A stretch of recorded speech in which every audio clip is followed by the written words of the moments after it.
You're not expecting them to return the same favor, pero you were expecting them na mahalaga ka sa kanila. Tapos, it turns out, marirealize mo later on na wala silang pakialam sa'yo. Do you have to save people or let them learn their lesson?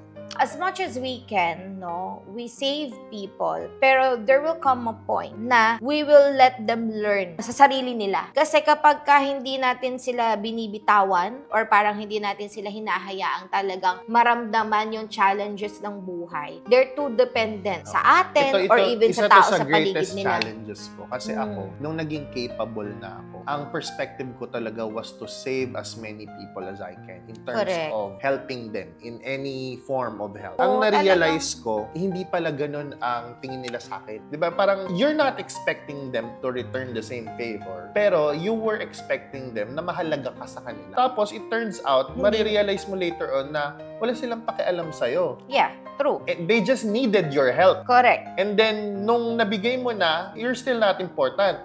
And sometimes, what's worst is, talagang tinake advantage ka lang. Yeah, diba? Which is, that's the reality of life eh. So, ikaw kasi more on dun ka nga sa save people eh. Ako kasi dun ako sa medyo mas let them learn their lessons. Tapos Kasi, ang masakit pa minsan yung, di ba, tinulungan mo na sila ng malaking bagay. They're still asking for more. correct, totoo. And sometimes, well, desperately, baka mamaya nandun lang talaga sila sa point na they needed help. Pero, dadating naman yung realization sa'yo na kahit you keep helping them, it won't help them Totoo yan. at all. Kasi, Yes. ganun pa rin yung gagawin nila. They're just being too dependent eh.